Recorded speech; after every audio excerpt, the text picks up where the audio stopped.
The secret behind secret societies. Obviously, the secret behind secret societies is a secret that people don't want to spread abroad.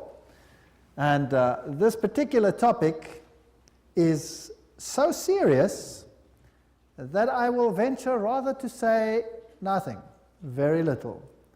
But I'd rather let history and the quotes speak for themselves. So it might become tedious to see quote after quote after quote, but the fact of the matter is, then it's not me saying it, it's historic facts being put before you, and then you decide for yourself whether the picture makes sense or whether it doesn't make sense. Revelation 17:4, and the woman was arrayed in purple and scarlet colors, and decked with gold and precious stones and pearls, having the golden cup in her hand, full of abominations and filthiness of her fornication. There's only one church in the whole world that uses a woman with a cup, and that is the Roman Church. And here is Città del Vaticano, using the woman with the golden cup, and she is called Fides on all their documents. Fides. Now, what does that mean? Fides. Well, let's go to a Masonic source, a very good Masonic source, written by Albert G. Mackey, the Manual of the Lodge. Albert Mackey was a 33-degree Freemason. It'll become clear as we go through the lectures what this means. And he says, the right hand has in all ages been deemed an emblem of fidelity, and our ancient brethren worshipped deity under the name of Fides, or fidelity, which was sometimes represented by two right hands joined, and sometimes by two human figures holding each other by the right hand. Numa was the first who erected the altar to Fides, under which the name, the goddess of oaths and honesty, was worshipped. So it means honesty and fidelity, but it is also an image of a female deity. Now, Revelation 17 verse 5 calls this institution the mother of prostitutes. In Revelation 18 verse 7, she says, I sit as queen, I am not a widow, and I will never mourn. So she might have lost some children during the Reformation, but she's going to get them back. I am, and there is none beside me. I will never be a widow or suffer loss of children. She's going to control the world in a spiritual sense. That's what this power says.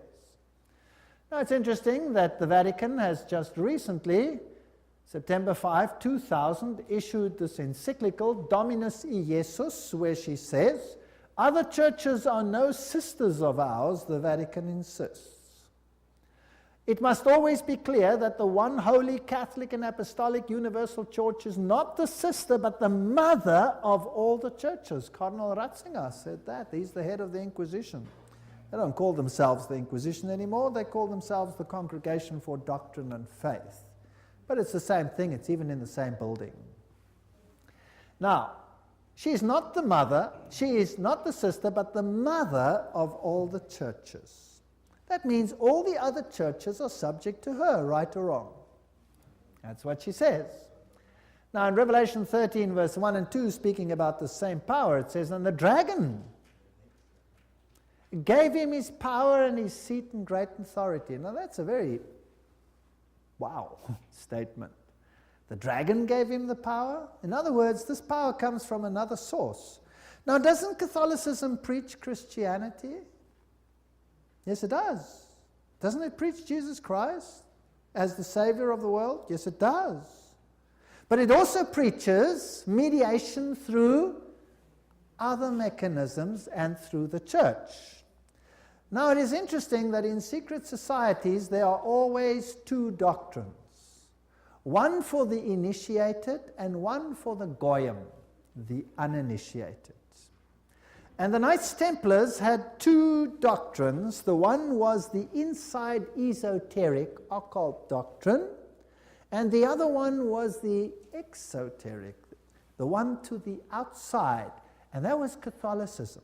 So the masses received a religion which the insiders turned on its head. Amongst occult insiders, Lucifer is the true Son of God.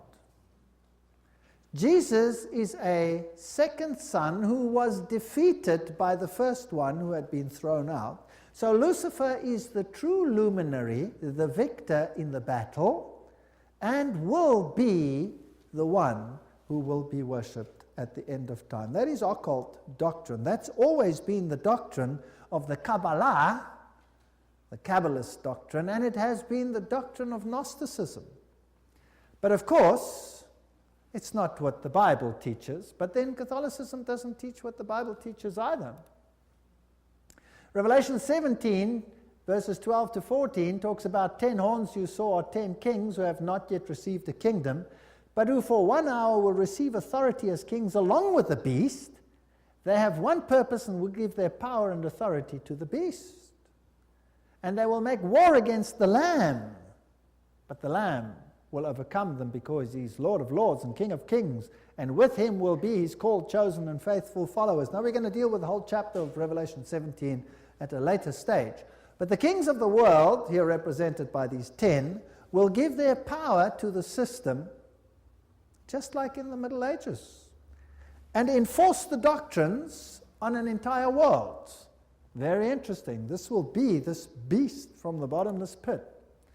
Now, Gary H. Carr, in his work En route to global occupation, puts it this way.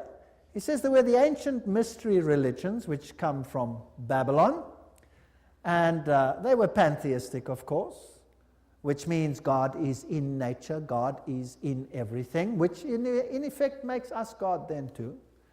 This was inculcated in Kabbalism, was taken over in the Christian era in what is called Gnosticism, and the Knights Templars were the inner secret core that had the ancient knowledge of the mystics.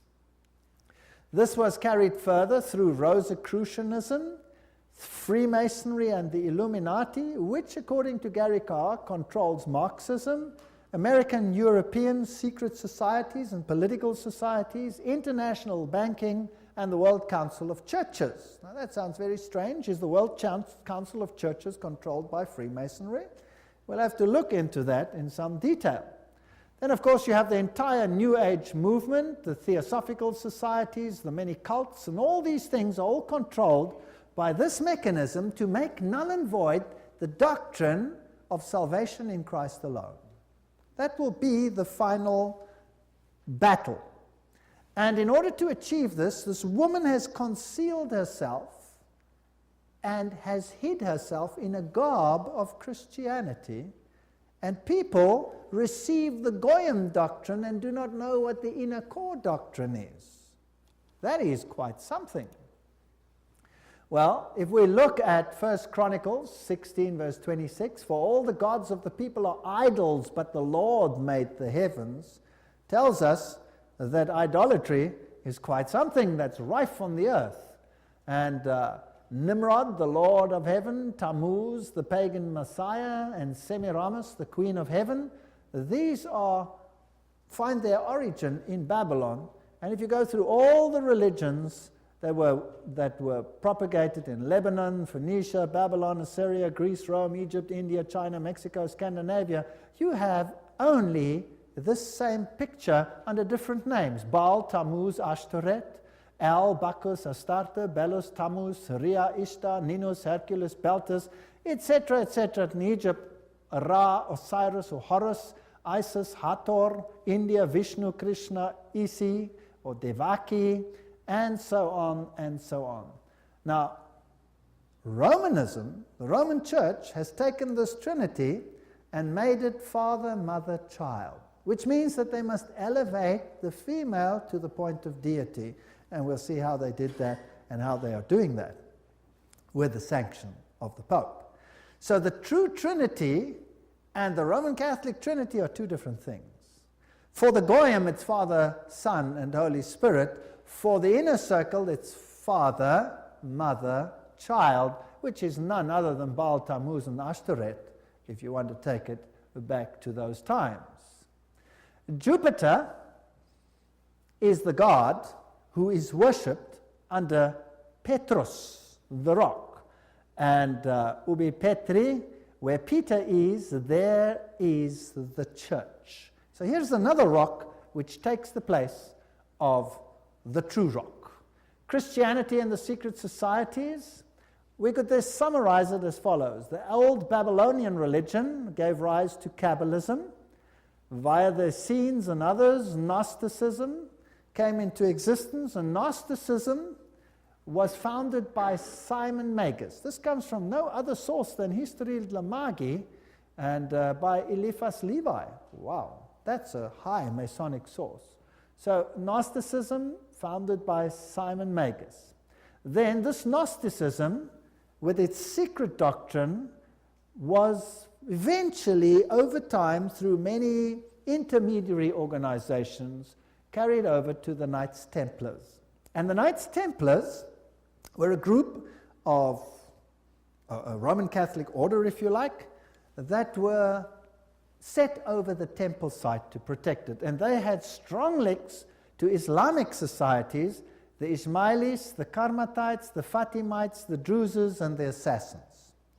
And these are very, very interesting, and we'll be dealing with them when we talk about the Islamic connection, what the secret societies actually teach. Just like the Templars had two doctrines, one for the Goyim, the uninitiated, and one for the insiders, and the two diametrically opposed to each other, so the secret societies of Islam do exactly the same thing. But that's another lecture. Now the Templars, they had their secret inner information inculcated in the Rosicrucians and the Jesuits. The Jesuits, again, formed and created Freemasonry. And Freemasonry was created as the Protestant arm of the Roman Catholic Church. Unbeknown to them, beguiled, fooled, if you like, into doing the work that Rome wanted them to do, so that Rome could sit in the background while Freemasonry did it for them. And then it wasn't them, it was them. And it was mainly Protestants that were doing it, and not Rome.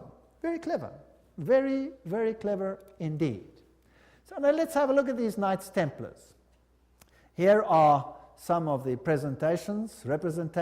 This is Desmalloy, the founder of the, or not the founder, but the leader at the time of its dissolution of the Knights Templars. This is what their dress looked like, if you like, and that is one of their symbols. It is a symbol that is used by many churches today. Did you know that? Many charismatic churches use that symbol. That's fascinating. And Jehovah's Witnesses use that symbol as well. We'll come to that in another lecture. Now let's have a look at what Nestor Webster, Secret Societies and Subversive Movements, has to say about the Templars. We're not going to read it all, but you can always, if you get the video, stop the quote. In the year 1118, 19 years after the First Crusade ended with the defeat of the Muslims, the capture of Antioch and Jerusalem, these groups were founded that were eventually established as the Templars, and they presented them with a house near the site of the Temple of Solomon, hence their name, Knights Templars. And they became very famous and a very powerful order which controlled all the finances, the financial world. They were the banking elite of the world, if you like. And then in the year 1128, the order was sanctioned by the Council of Troyes and by the Pope. It was a Roman Catholic order within the church. Now, some years later, October 13, 1307, this order was officially brought to an end by the King of France because it had come to light what they were doing, so it was said. The King of France, Philippe le Bel, had the Templars arrested, and the date was Friday the 13th, October 1307, and since that day, Friday the 13th is a day of bad luck for the entire world. And the charges brought against them were: the ceremony of initiation into the order was accomplished by insults to the cross and the denial of Christ and gross obscenities. gross obscenities. There were all kinds of things reminiscent of Sodom that had to take place there. The adoration of an idol, which was said to be the image of the true God, and that was Baphomet, this symbol over here of the androgenic male-female deity.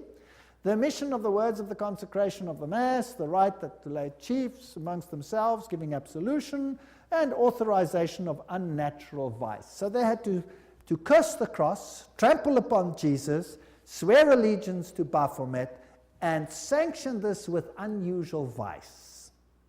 It's a pretty serious crime in those days, so he was sentenced to death. But the order actually didn't disappear. The Pope was very reluctant to say that it was so. Masonic ritual includes references to the Knights Templars. For example here, Secret Societies and Subnervous Movements says, several knights who had set forth the rescue of the holy places of Palestine from the Saracens formed an association under the name of Freemasons, thus indicating that their principal desire was the reconstruction of the Temple of Solomon. And you hear a lot about the reconstruction of the Temple of Solomon today, and the story of Israel and all those interesting things. Now let's go a little bit into some of the history. I'm taking you to this beautiful palace. Where do you think it is? It's in Jerusalem, and it's Notre Dame Vatican. And this is where the Pope has his representation in Jerusalem. It's a palace for a king. There's the Vatican flag flying outside, and there's even a whole lane where you have some interesting papal artifacts. Now in Jerusalem, I went to look up the site of the Knights, and here is the Knights Palace, the Latin Patriarch.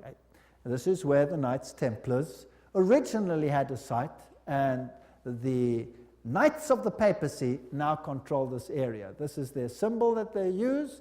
That is also the Knight's shield, which is used by many religions today. The Rema Church uses that symbol, for example.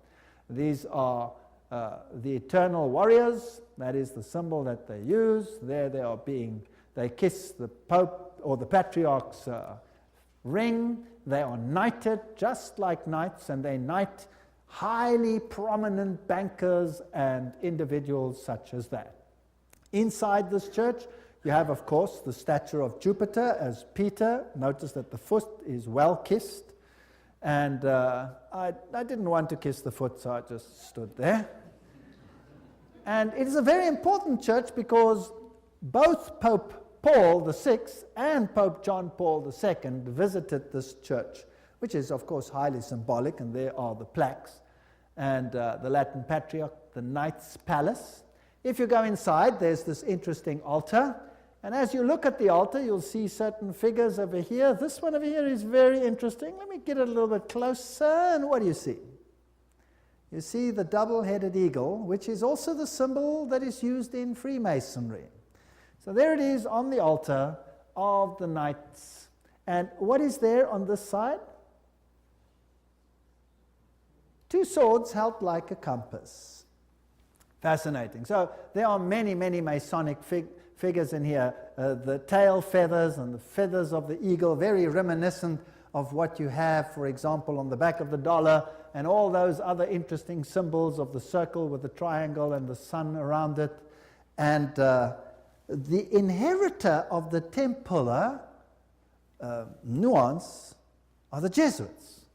Now the Jesuits, of course, are the ones who behind the scenes control many things. They were founded on the 15th of August, 1534 by Ignatius Loyola and were sanctioned by the Pope on the 27th of September, 1540. So they were created, as it were, to stand against the Reformation. They were designed to destroy the Reformation. Loyola wanted the order to be champions of Catholic unity, and of course submission to Christ's vicar, the Pope, was absolutely essential.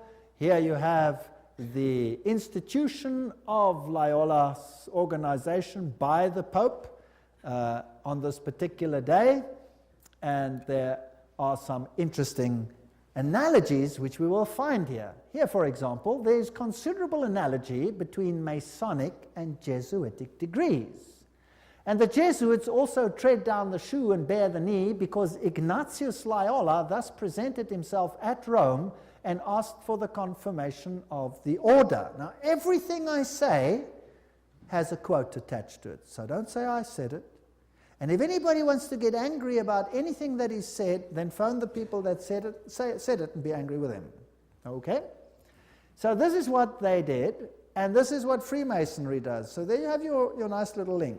Now, who existed first? Freemasons or the Jesuits? The Jesuits existed first, of course. They were to obey as a corpse, perite a cadaver. The reconstitutions repeat 500 times that one must see Christ in the person of the general, and even if God gave you a dog, you must obey him as though he were Jesus Christ himself. Loyola's statue in a Jesuit retreat, Loyola in vision, the Society of Jesus constituted in the Chapel Notre Dame, Notre-Dame, 1534, now the Chapel of the Sacred Heart in Paris. Many, many occult incrustations. And this is the famous Jesuit oath that each Jesuit makes when he becomes a Jesuit. Now, it'll tell us something about the character of the Jesuits. There it says, I, and he fills in his name, in the presence of God and all the saints and all these things, swear that His Holiness the Pope is Christ's vice-regent and is the true and only head of the Catholic Universal Church, etc. It also says here, that this power was given by the Savior, Jesus Christ. He has power to dispose heretical kings, princes, states, commonwealths, governments, all being illegal without his sacred confirmation, and that they may safely be destroyed. So a Jesuit swears that if a government is not subject to Rome, it can be what? Destroyed. I further declare that I will help and assist and advise all or any of His Holiness's agents, wherever I shall be, and do my utmost to extirpate the heretical Protestant or liberal doctrines. Liberal doctrines are doctrines where you decide what you believe. You take the liberty of making your own choice rather than allowing the Pope to do it for you. And that will be destroyed, and all their pretended powers. And that it doesn't matter where you send me in the world, I will obey. And I promise that I will have no opinion of my own. I will obey like a corpse. And I will make war, secretly or openly, against all heretics, Protestants, and liberals, as I am directed to do, to extirpate and exterminate them from the face of the whole earth. I will spare neither sex, age, nor condition, and I will hang, waste, boil, flay, strangle, bury alive these infamous heretics, rip up the stomachs and wombs of their women, crush their infants' heads against the wall in order to annihilate forever their execrable race. That's quite a nice Christian promise, would you agree? Very Christian promise. Did they do it? Well, the Waldenses, they smashed the children's heads against the rocks to make the parents rescind. In the Ottoman Empire, that's an interesting story, in Serbia and in all those East Bloc countries where they occupied, they took the children, threw them in the air, and caught them on the ends of their bayonets. They were nice people. Now you'll say that was Islam, that wasn't Jesuits. Well, debatable. We'll talk about it another time. And if I cannot do it openly, I will do it secretly. So that is what a Jesuit swears. This is the famous Pontifical Gregorian University in Rome, the most prestigious Catholic university in the world. The Jesuits, in all their enclaves, have their figures in caves. Now, in paganism, all the deities come out of the cave, and they have the letters IHS, which actually stand for Isis, Horus, Set, which is the Egyptian Trinity. They, of course, say it means Jesus hominum salvator, Jesus the Savior of men, but it doesn't. It means IHS, Isis, Horus, Set. And their symbol is the triangle with the all-seeing eye in it for this deity. They also use the pillar, the stela, if you like. They have the symbol of the triangle with the eye in a circle, which is also the symbol used in the New Age movement. And we saw that Gary Carr says that Freemasonry controls the New Age movement and the Jesuits control the Freemasonry, or created it. This is the University of the Jesuits in Prague. On top of it they have Atlas, not Jesus Christ. If you go to a more modern Jesuit enclave like this one in Germany, I visited this. I'm quite cheeky sometimes, there I am. And took a picture, and inside they have this picture of Christ. This is not Christ, this is Atlas, holding the world on top of his shoulders, disguised. They have these symbols up against the wall. There, this symbol is the symbol of Hermes. If you take away the cross, then you have the symbol of Isis. This is paganism at its best. And these symbols over here are nothing. Here it is, Jesuit Kirche, when it was built, etc. And their symbolism, Maria, the M is the Masonic M, the triangle, Ria, the goddess. Here is a church in Germany, a cathedral. Inside you will see this circle with a cross in it, the crossed swords, symbol of all symbols used also in Freemasonry.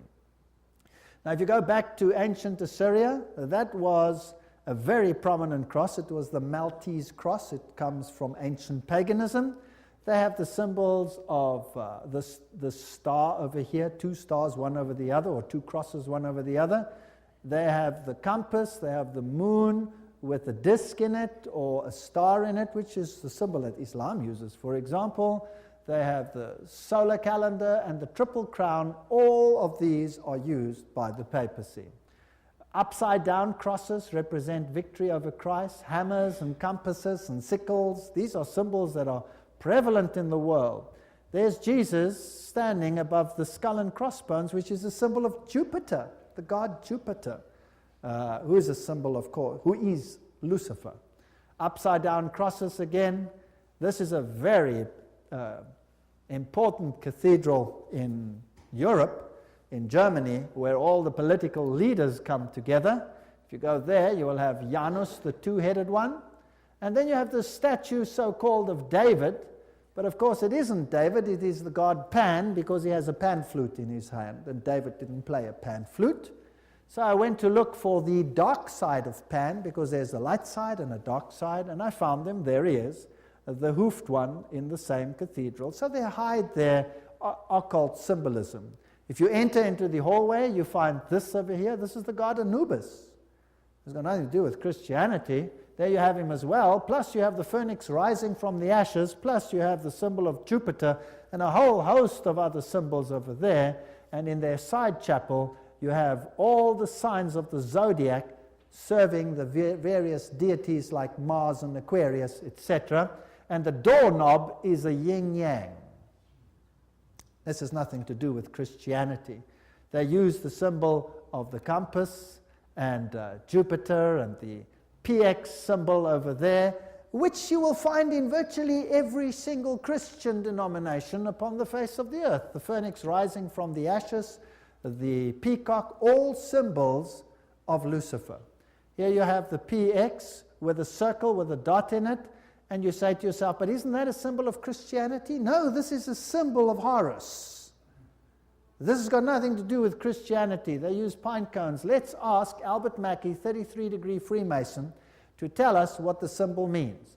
The point within the circle is an interesting and important symbol in Freemasonry. The symbol is really a beautiful but somewhat abstruse allusion to the old sun worship, and introduces us for the first time to that modification of it among the ancients, the worship of the phallus. So it's a pretty filthy symbol at that.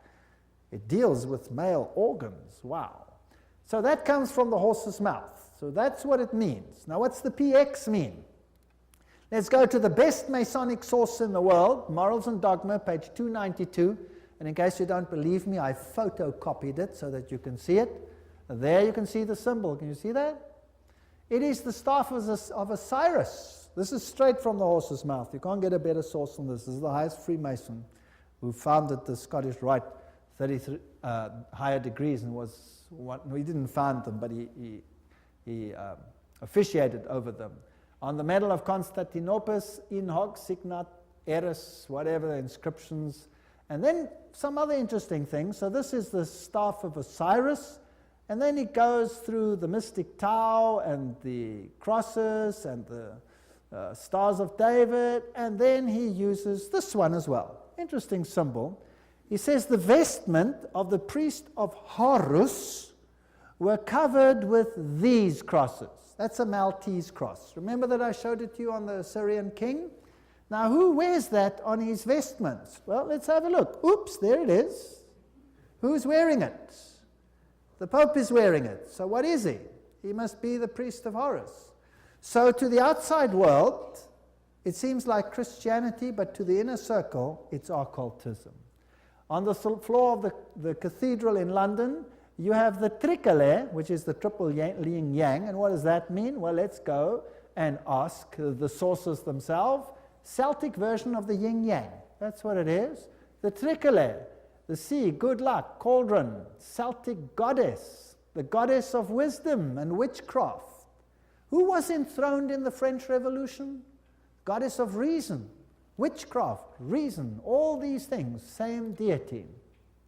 On the floor of the same cathedral, you find the mystic Tau. What does the Tau represent? Let's ask another Mason, Ward. He says it's the symbol of the male creative side of the deity, sign language of the mysteries. So again, it has a sexual connotation. What's it doing on the floor of a cathedral?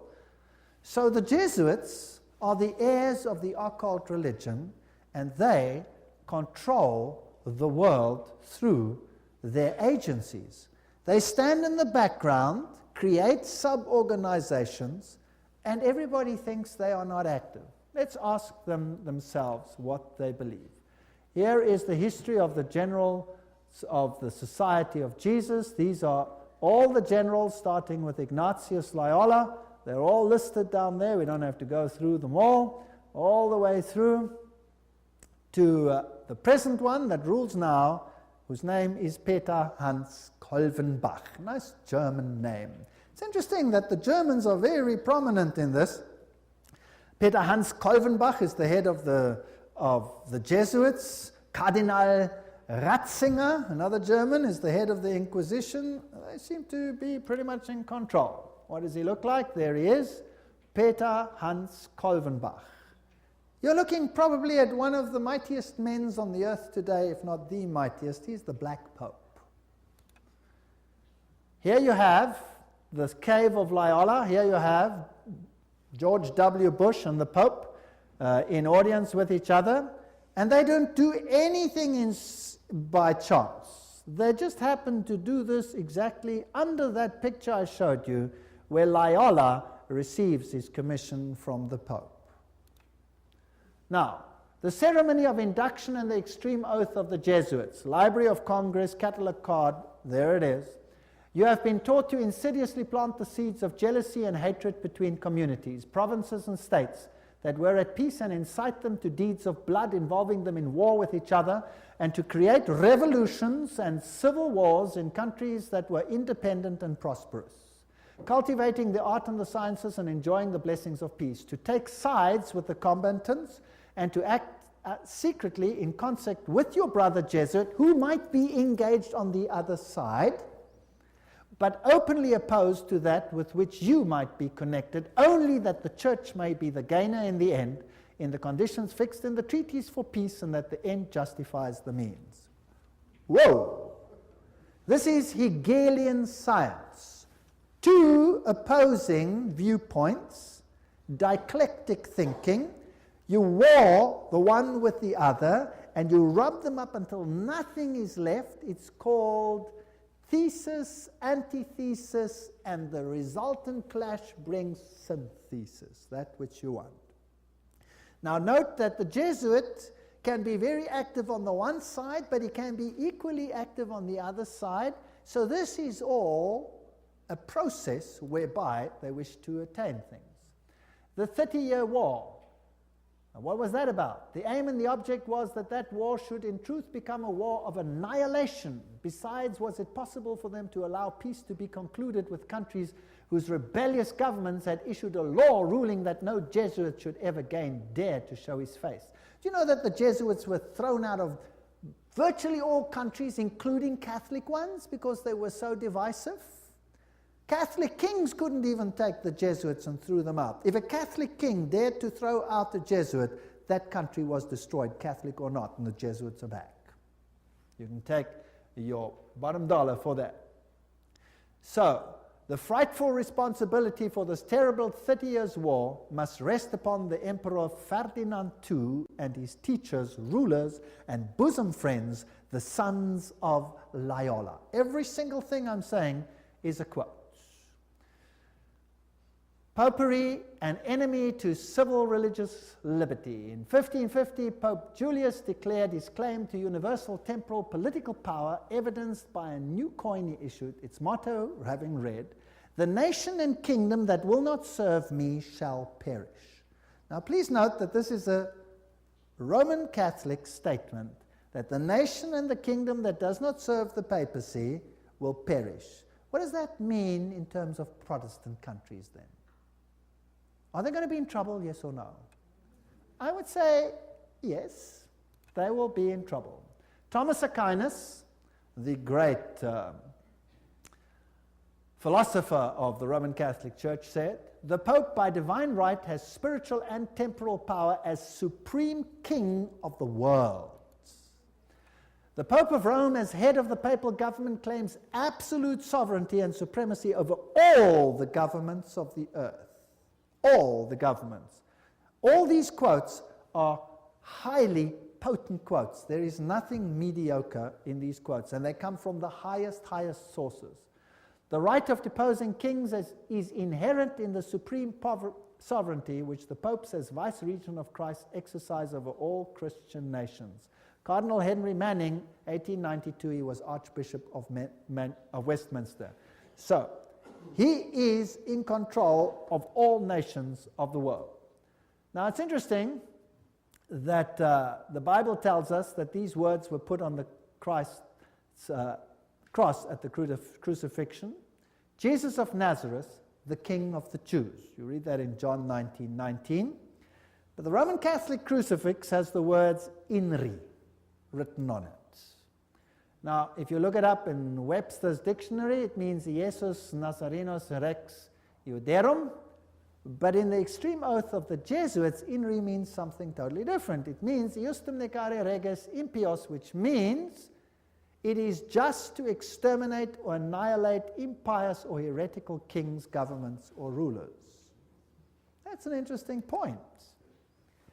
Now, another thing that they want to do is destroy Protestantism. We cherish at the bottom of our hearts this principle that whatever does not unite with us must be annihilated. And we hold ourselves ready to make, as soon as we shall have the means, an energetic application of these principles. Protestantism is already wearing out and sinking to decay. Yes, we are destined to insult its last agonies, to march over its broken skeleton and scattered bones. Oh, let us hasten this dissolution by our strong and united efforts. Then already, they wrote, Protestantism is becoming decomposed, and we are gaining men of note. This is extracts from The Secret Plan. Those are the worst of the Catholics, the Inquisitors, the Jesuits. They are simply the Romish army for the earthly sovereignty of the world in the future, with the Pontiff of Rome for emperor. Something like a universal serfdom with them as master is what is being planned. That's all they stand for. They don't even believe in God, perhaps, the brothers Karamazov. All these quotes. The general of the Jesuits insists on being master sovereign over sovereigns. Wherever the Jesuits are admitted, they will be master, cost what it may. The society is by nature dictatorial, and therefore it is the irreconcilable enemy of all constituted authority. 50 Years in the Church of Rome, written by Father Cheniking. Ignatius Loyola says himself, the power of the general will be so unlimited that should he deem it necessary for the honor of God, he shall even be able to send back, or in another direction, those who have come direct from the popes. So this is a powerful order. Friedrich von Hartenberg said, never before in the course of the world's history has such a society appeared. The old Roman Senate itself did not lay schemes for world domination with greater certainty of success. They want world dominion, with the Pope enthroned as the universal ruler. The Roman Catholic Lafayette said, "It is my opinion that if the liberties of this country, the United States of America, are destroyed, it will be by the subtlety of the Roman Catholic Jesuit priests, for they are the most crafty, dangerous enemies to civil and religious liberty. They have instigated most of the wars of Europe." These are prominent people speaking. Morse, he's the founder of the Morse code, the inventor of the Morse code. He said, and who are these agents? They are for the most part Jesuits, an ecclesiastical order proverbial through the world for cunning, duplicity, and total want of moral principle, an order so skilled in all the arts of deception that even in Catholic countries, in Italy itself, it became intolerable and the people required its suppression. That's another prominent man. Archduke Maximal Francis said, "They have so constantly mixed themselves up in the court and state intrigues that they must in justice be reproached with striving after universal dominion." And we could go on and on and on. This is a very interesting one. This is Michelangelo Tamburni, 1720. This is the Jesuit of the general of the Jesuits, the general speaking to the Duke of Brancas, and he said the following: "See, my lord, from this room I govern not only Paris, but China. Not only China, but the whole world, without anyone knowing how 'tis managed." Interesting. This is what the Jesuits themselves had to say. The Pope's confessor has to be a Jesuit. And the Pope himself has to come to a Jesuit to confess. The Vatican Empire, everything I say is a quote. This here is Jean-Baptiste Janssen. He ruled from 1946 to 1964, and he looks like a charming gentleman, very cheerful. But nevertheless, you can see that this photograph was taken from the Saturday Evening Post, 1959, and this is what he is in command of. And now we will want to deal with these issues in the next session. He controls the following secret societies: the Sovereign Military Order of Malta. So he is in control of the Knights of Malta. The Scottish Rite Shrine of Freemasonry, the Order of the Illuminati, the Knights of Columbus, the Knights of the Ku Klux Klan, B'nai B'rith, the Nation of Islam and its private army called the Fruit of Islam, the Mafia Commission, Opus Dei, along with a host of lesser brotherhoods. So each one of those secret societies is controlled by the Jesuits. How do they control it, and what is their aim? And who is a member, for example, of the Knights of Malta? Who today is a member of the Knights of Columbus? Who is a member of B'nai B'rith? Who controls the Fruit of Islam? Who controls Opus Dei? Who controls Skull and Bones and all the other secret societies, and what is their agenda? That is what we have to find out. Remember that Rome wants to regain total dominion, and if they are the center of Templar theology, then they want to control the world for the dragon, not for Jesus Christ. The dragon gave them their power and their seat and great authority. This is scary. And this power must be in control in your country as well as in mine. But the good news is that Jesus foretold it. We read it in Revelation, and he says no matter how they confederate, no matter how they scheme, the kingdom is going to go to whom? It's going to go to Jesus. Jesus wins. So there's nothing to be afraid of, but I will show you these secret societies in the next session, and I will show you who the members are.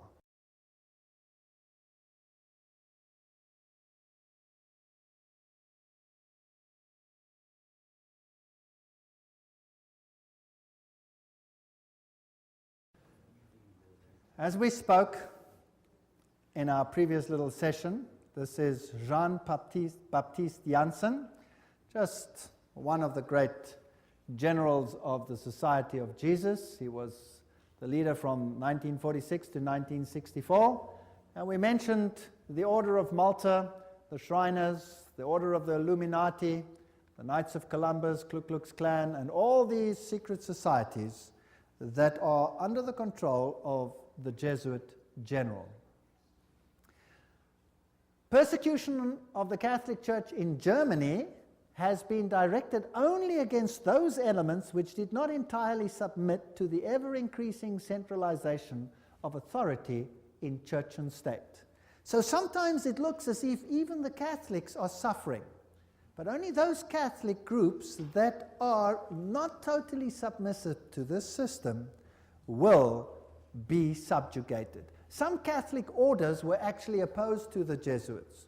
They were killed, they were wiped out.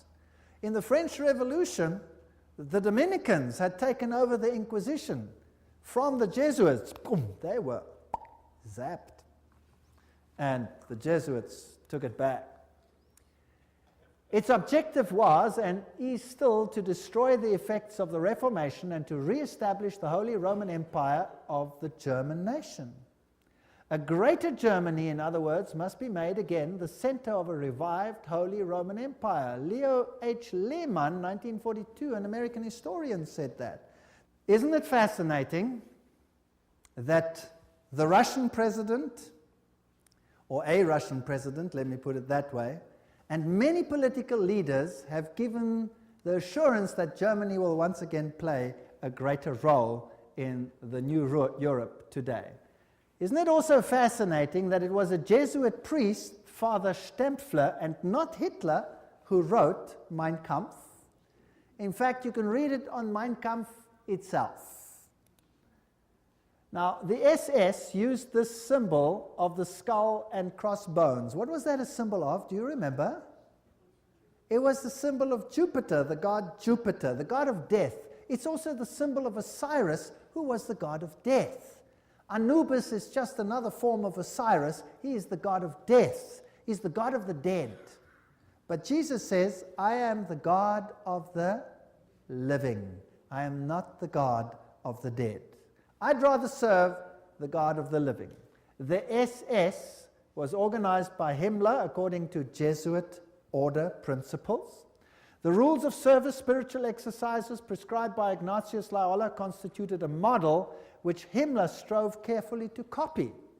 Absolute obedience was the supreme rule. Every order had to be executed without comment. Every single statement is being read from a reputable source. Again, in that wonderful book, The Great Controversy, we get an idea of the Jesuits. Throughout Christendom, Protestantism was menaced by formidable foes. The first triumphs of the Reformation past, Rome summoned new forces hoping to accomplish its destruction. At this time, the order of the Jesuits was created. Notice what this quote says. The most cruel, unscrupulous, and powerful of all the champions of popery. Cut off from every earthly tie and human interest, dead to the claims of natural affection, reason and conscience, wholly silenced, they knew no rule, no tie, but that to their order, and no duty but to extend its power. We don't have to read the whole quote. But they made it their business to destroy Protestantism. The Jesuit order therefore stands before us as the embodiment of a system which aims at temporal political domination, and that over the whole world. You will say to me, surely China will not be subject? Well, we already read a quote by the Jesuit general himself where he says he controls China. Who controls communism? The Jesuits created it, and therefore they controlled it. They practiced it in their South American examples where they practiced it before they instituted it. Very interesting. This is Count von Hernsbruch, 1911, German noble and ex-Jesuit, who says this very thing. At what then do the Jesuits aim? According to them, they seek the greater glory of God, but if you examine the facts, you will find they aim at universal dominion alone. It is they who rule the world. One quote after the other. Moreover, the Pope has thousands of secret agents worldwide. They include the Jesuits, the Knights of Columbus, the Knights of Malta, Opus Dei, and others. The Vatican's intelligence service and its field resources are second to none. Even Dave Hunt, American Baptist historian, says that. So, let's have a look at some of these institutions. Let's have a look at Freemasons. The Grand Design Exposed says, the truth is the Jesuits of Rome have perfected Freemasonry to be their most magnificent and effective tool, accomplishing their purposes among Protestants. Now surely the members of Freemasonry themselves must be deceived, because if they saw it, they wouldn't do it, right? So actually, the order is being used and they themselves are deceived. And only within the order, higher up, are those chosen ones who know, and they are controlled by the Jesuits for Rome. Very clever. Very clever. To make Protestantism do what you cannot do openly because you have been fingered by Protestantism as the Antichrist. So this is very interesting. This is a Templar fortress and a church on the island Mallorca, Spain. And there again you have the double-headed eagle, and you can go to virtually any church on that island and you will find the double-headed eagle over the altars of these churches. As I've said, Adam Weishaupt was the father of Jacobinism, and he is the one who is also the founder of the Illuminati. From the Jesuit college at Ingolstadt, it is said to have issued the sect known as the Illuminati of Bavaria, founded by Adam Weishaupt. Its nominal founder, however, seems to have played a subordinate, though conspicuous, role in the organization of the sect. You see, again, they use a front and a front and a front. Now, here are two Jesuit generals. This one over here is General Ricci, and this is General Ledochowski. And very interesting, this one over here, 1773 to 1840, he ruled during the order's suppression. Now notice this, the Vatican itself suppressed the Jesuits, between 1773 and 1814. What happened to the Vatican in that time? There was a mortal wound. And the Pope was taken into exile and he died. Isn't that correct? So who gave the mortal wound to the papacy? The own order in the own church. Power struggle. And he created, in his time, the Illuminati was created through Weishaupt. And, of course, is also the father of modern communism, who with his Jacobins conducted the French Revolution. Years later, Jesuit General Ledochowski with his Bolsheviks conducted the Russian Revolution in 1917, and it's identical to the other revolution. And I will deal with that when I give a lecture on revolutions and wars and dictators later in the series. France's greatest authority on the Jesuits, Edmond Paris, said, the Russian Revolution, by eliminating the Tsar, protector of the Orthodox Church, had it not decapitated the great rival and helped the penetration of the Roman Church?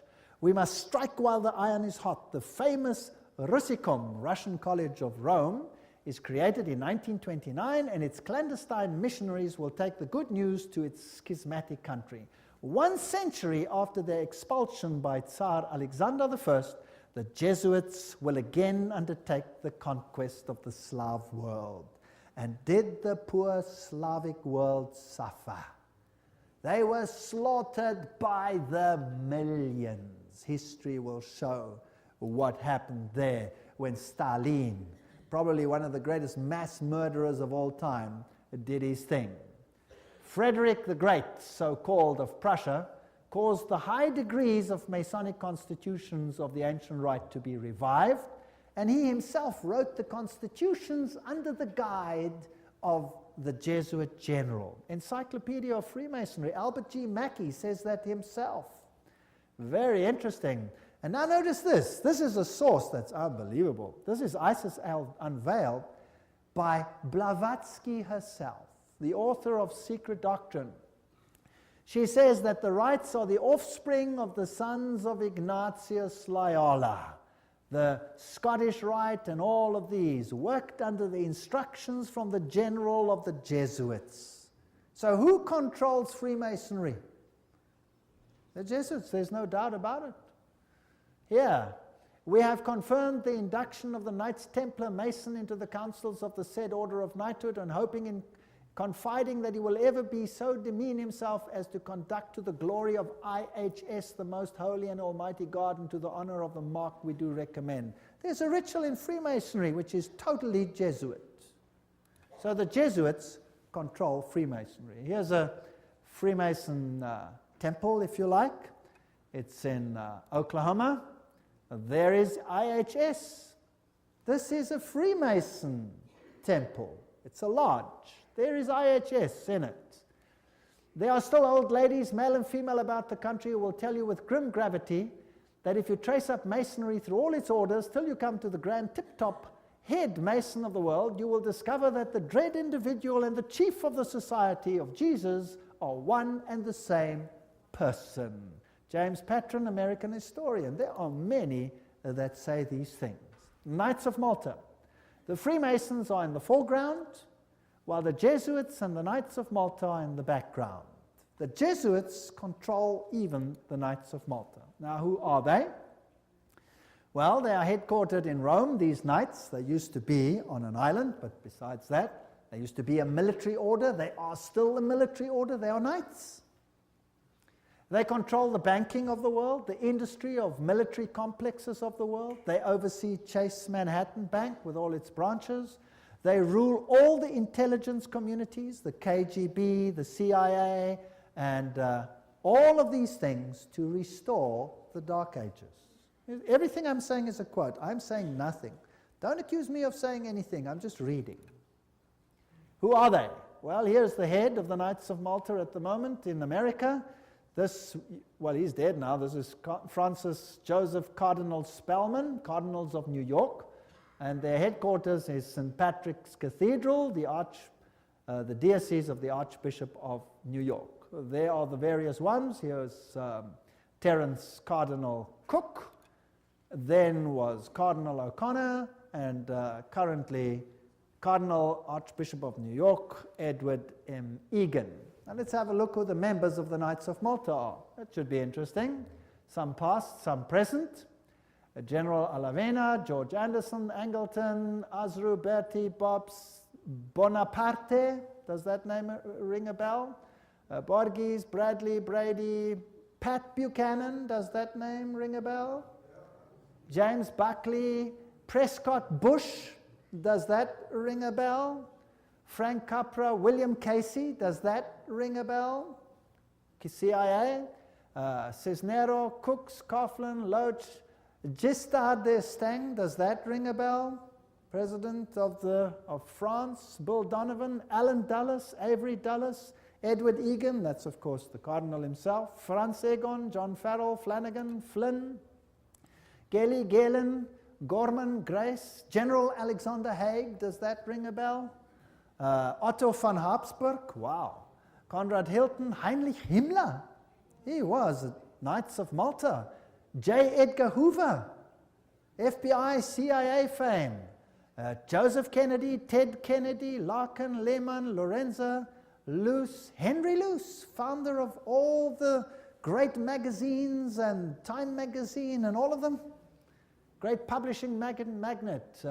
MacDonald, Manhattan, you name them, all of them. O'Neill, Otis, Franz von Papen, the legate who worked with Adolf Hitler, Perón, Rocco, the list goes on and on and on. Frank Shakespeare, Martin Shea, even Frank Sinatra was a Knight of Malta, for interest's sake. So there are prominent men who are Knights of Malta. Now what about the Knights of Columbus? The founder of the Knights of Columbus is Father Michael McGivney. He lived a very short time, then he died. He was very young. He died at the age of 38.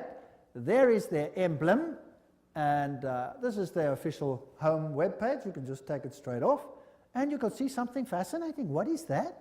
Hello? Do you remember what it is? A little bundle of rods that you also found in the French Revolution, right there in the Manifest of Human Rights. What is it? Fasciae. And they've got a wreath around them. What does that mean? All power in one man. Who will that man be? Who do the Knights Columbus, founded by a Roman Catholic priest, want to see the power vested in? The Pope, of course. The Knights of Columbus, founded at New Haven, Connecticut, 1882. Then it was already considered 300,000 strong. Only Roman Catholics are eligible. It is initiative to service in 4 degrees.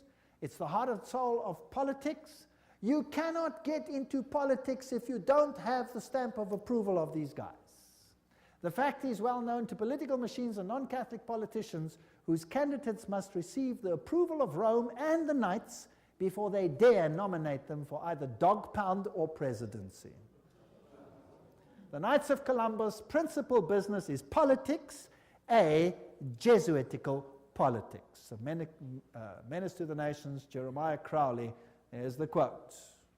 These are serious accusations. There they are, with their fasciae, which will become clearer as we go on, and we can see where we are heading. For today, Rome considers listen to this. Today, Rome considers the fascist regime the nearest to its dogmas and interests.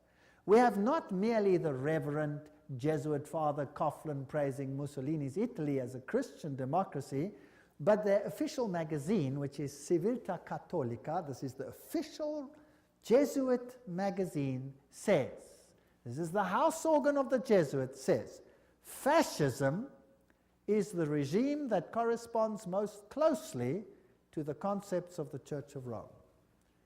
This is scary. Have you noticed lately that there is more and more control? Have you noticed some of these things? Have you noticed that you are being treated more and more like someone who has to bow 20,000 times before the powers? Then there is the organization Opus Dei. Is a semi-secret religious lay order with paramount objective is total support of the papacy. And these people walk around with clamps that tear into their flesh so that they have constant pain with every movement to remind them of their obligation. And they have high members, like presidents, for example, of Portugal is an Opus Dei member. Then we have the Skull and Bones organization. And who are they? Well, they have this interesting skull and bones. What does it represent? You know that by now. Jupiter. And they have the number 322. If you look up Genesis chapter 3, verse 22, you will find, now man has become like one of us, knowing good and evil, raising man to the level of deity. This is Yale University, the place where they are. Now let's consult one of the greatest authorities on skull and bones. That is Anthony Sutton. Let's ask him who he is. Educated at the Universities of London, Göttingen, California, former research fellow at the Hoover Institute, Stanford University, as well as economics professor of California State University. He had the guts to speak out and write a book, and it cost him dearly. But nevertheless, let's quote him. There is the book. Anthony Sutton, America's Secret Establishment, an Introduction to the Order of Skull and Bones. So that I don't say it, let's quote it.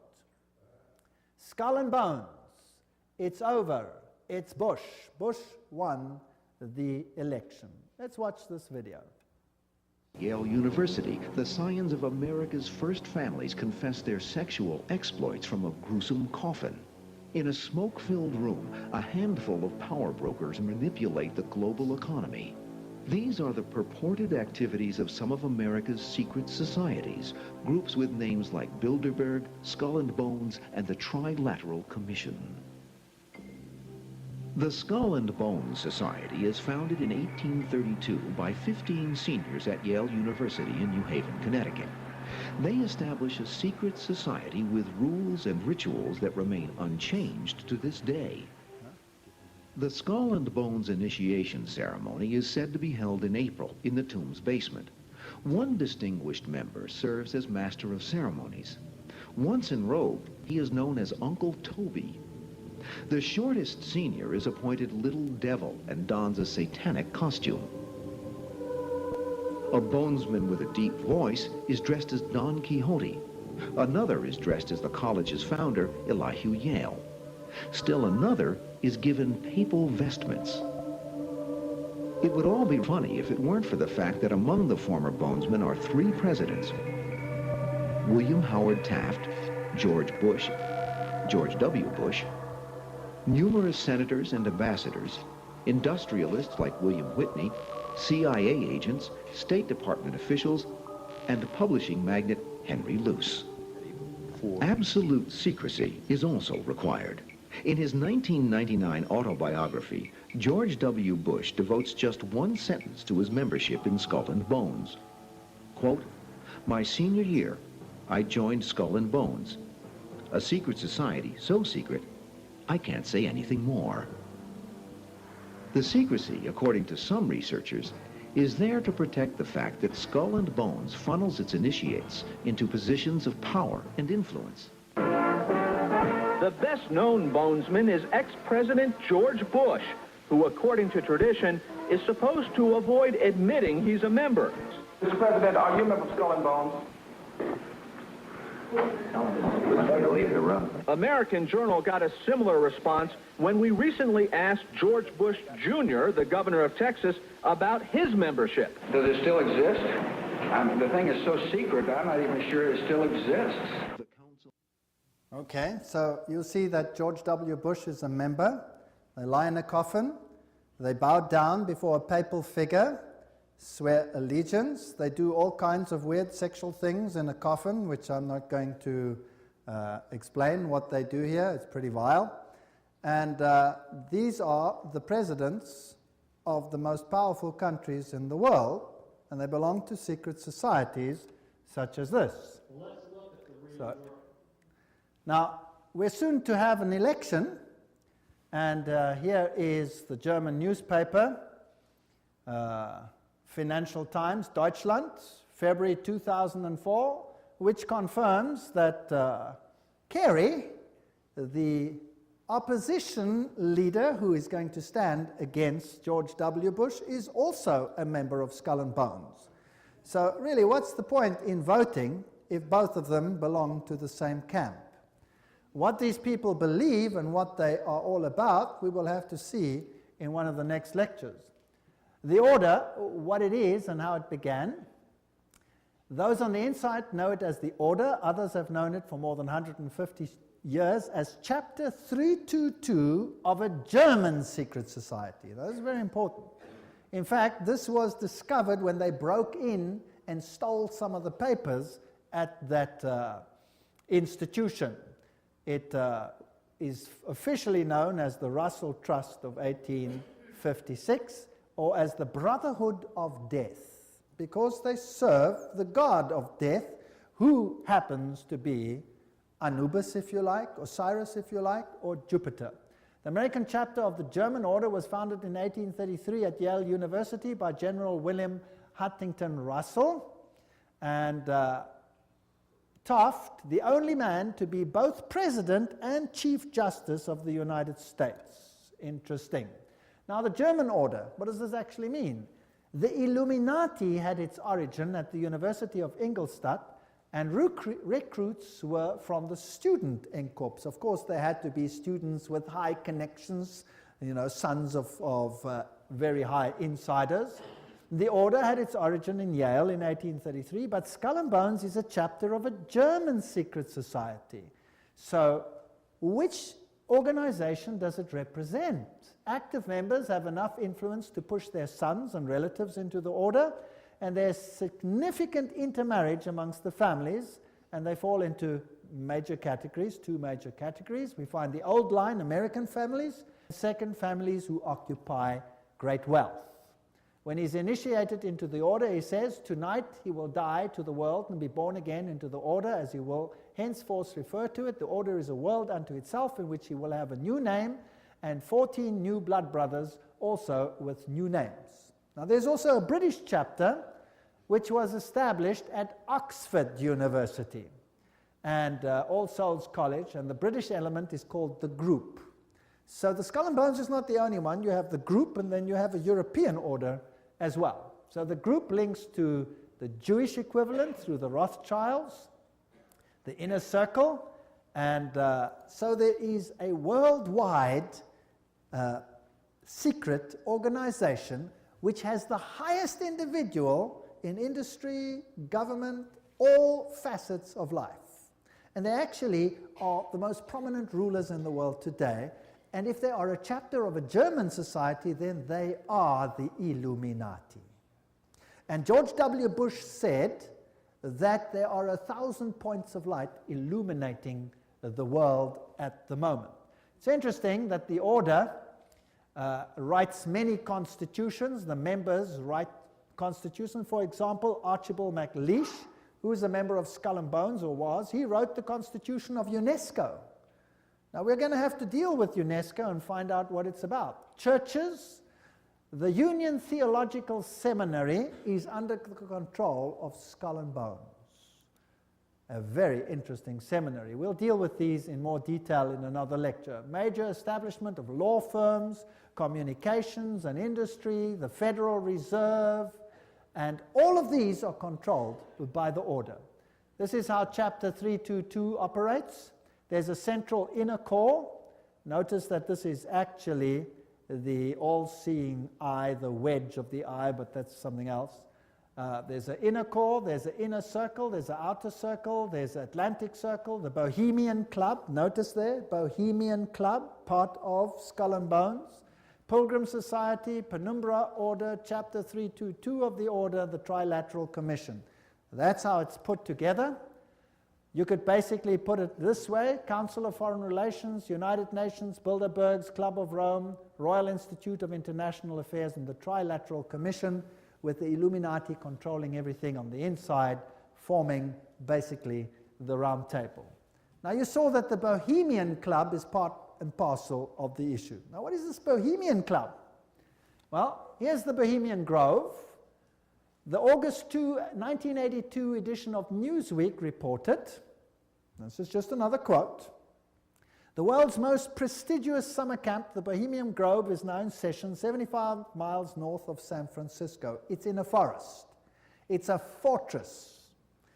But strangely, even fortresses can be breached, and one enterprising journalist managed to sneak in.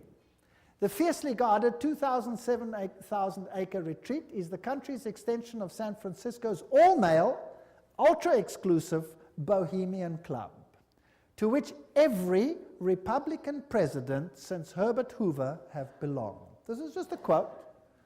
This is the Bohemian Grove ceremony, which was photographed or videotaped, very darkly, of course, very secretly, by one journalist, which caused a major furor. Now you can see very little in this light, so I'll explain to you what's happening there. In this forest, the men appear naked. Naked. They have to walk around naked.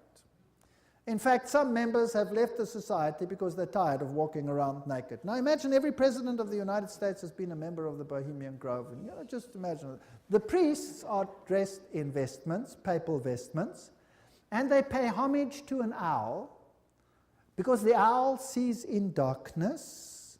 It has illumination. They worship nature. They say, beauty surrounds us now and we worship her. This is nature, it's nature worship. And they honor the owl and bow down to it. This is paganism at its worst. There are other rituals which I do not want to talk about that happen between all these naked men. And if you read your Bibles, you will find that those who worshipped in the groves were called the perverted ones. They were people of high position and were amongst the highest of society. And periodically a good king came along and cleaned up, but then they always came back into power. This is nature worship, this is pan worship, this is Luciferian worship, and the presidents of the world are members. Let's look at the Bohemian Grove video.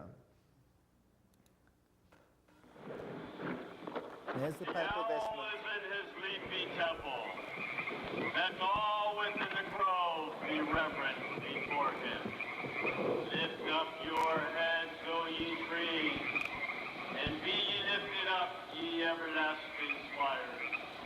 For behold, here is Bohemia's shrine, and holy are the pillars of this house. There's the owl. For beauty is eternal, and we bow to beauty everlasting. For lasting happiness, return to one alone, and she surrounds you now. Great nature, refuge of the weary heart. We bow to one alone, great nature. She is ever faithful. Other friends may fail, so must ye come as children. Little children that believe nor ever doubt her beauty and her faith. Bohemians and priests, our funeral pyre awaits the corpse of care. Prince of all mortal wisdom, Owl of Bohemia, we beseech thee, grant us thy counsel. Owl of Bohemia, grant us thy counsel.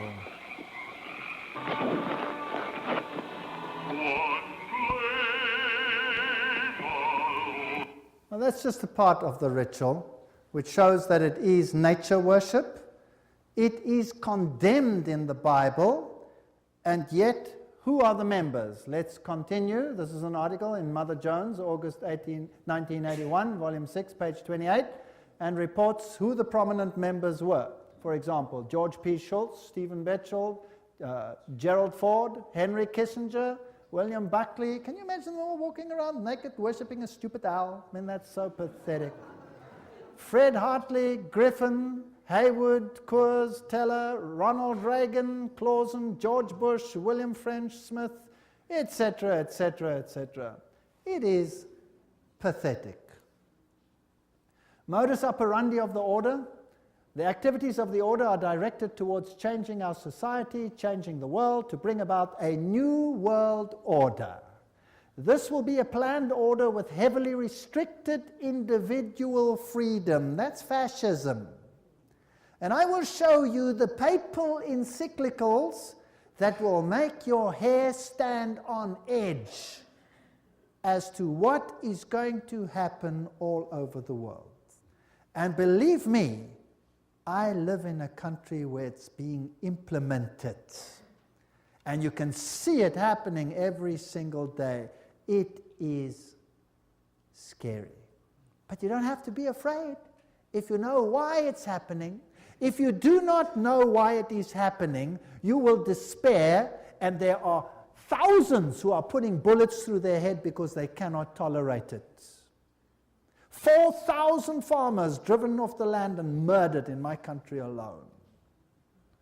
They lose everything, they lose hope, they put bullets through their heads, they wipe out their entire families because it's better for them to die than to live with it. And you know what? You give a lecture like this and you show what's behind it and why it's behind it, and guess what? They get hope.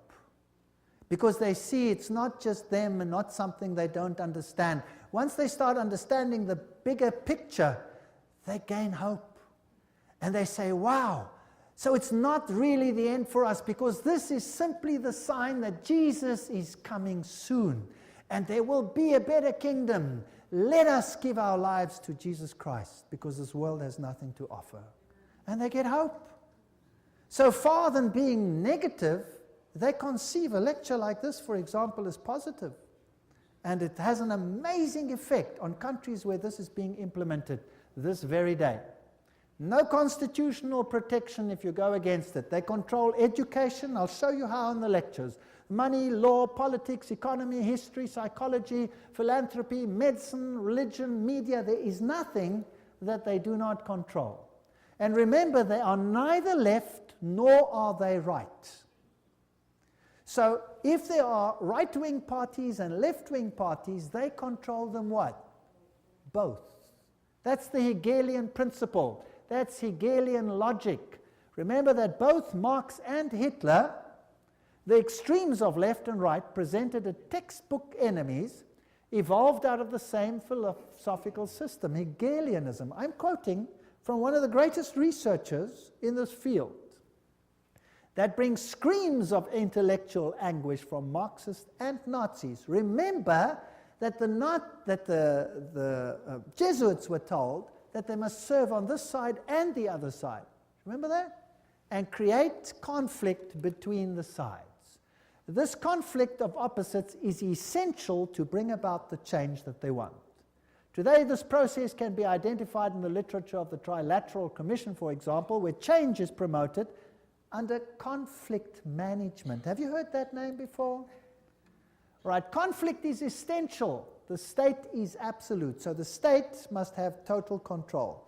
That means the people must relinquish their rights to the state. Do you see that happening in the United States at the moment? Absolutely. So the state requires complete obedience. An individual does not exist for himself in these so-called organic systems, but only to perform a role in the operation of the state. That's exactly what it was like under Nazism. Here's Hegel. The two, Hegel and Kant, are the philosophers behind the system. I was stunned. I was in Europe 4 weeks ago, in Germany, and the leaders, the presidents of Germany, went down and put down wreaths in front of these people's graves and said, their philosophy has made the new Europe possible. They honored them. What a terrible, I would almost say satanic, well, why not just say it, philosophy. The Illuminati principle that the end justifies the means is also the principle of the group and the order, which is skull and bones. That means you can do anything, no matter how dastardly, as long as you achieve your aim. There's an outer circle, an inner core, all of these. Council of Foreign Relations is the outer circle, Trilateral Commission, all of those. Trilateral Commission was founded by David Rockefeller, comprises 200 members worldwide. The Bundy operation, activism towards a new world global order. George W. Bush, who was a member of Skull and Bones, remember, says that it's a big idea, a new world order where diverse nations are drawn together in a common cause. Only the United States has both the moral standing and the means to back it up.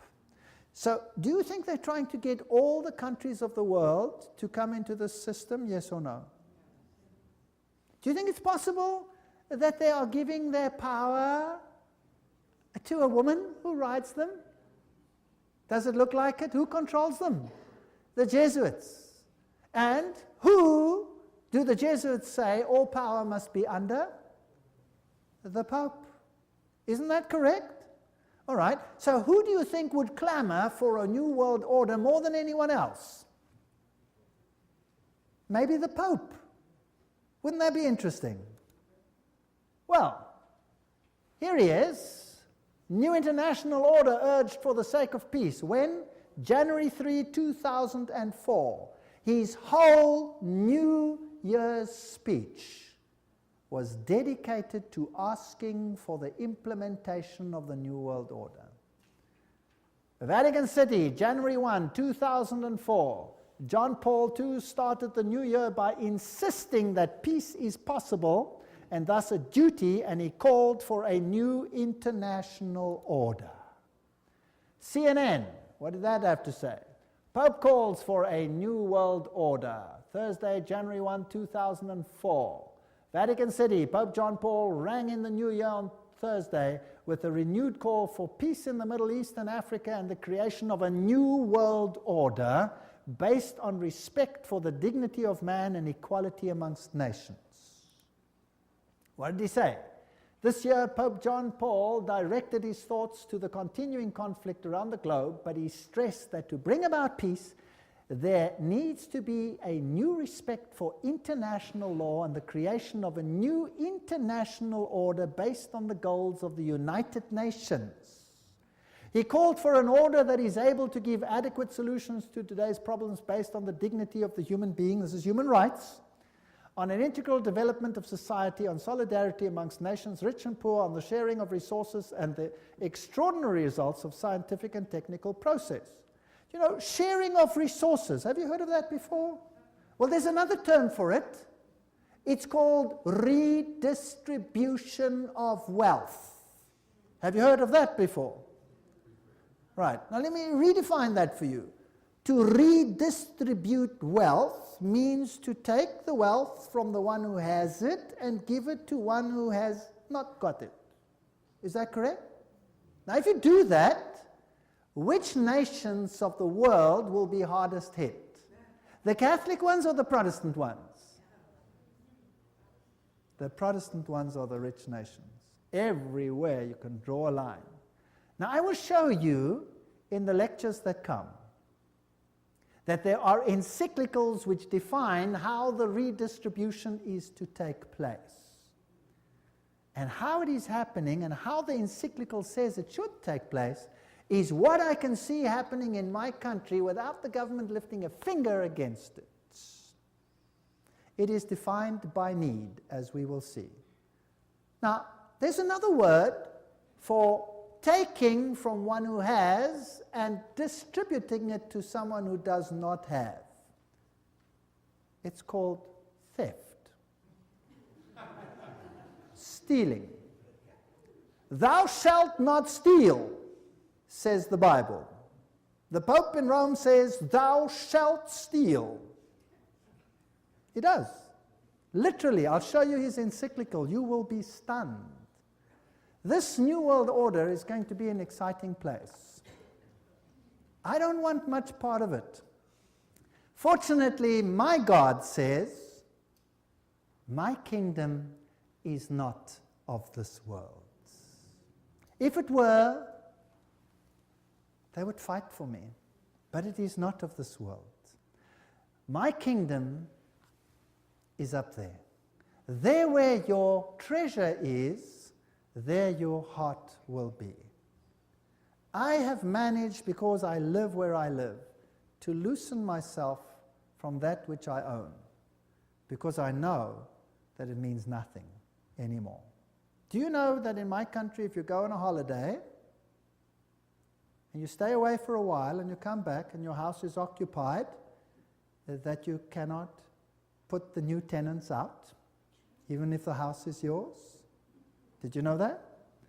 Because they have need, therefore they have the right to take it, whether you own it or not. And this is not a joke, this is a fact. Scary. But who cares? I serve a God who has promised the most wonderful things, even temporal things, to those who serve him. Wonderful promises.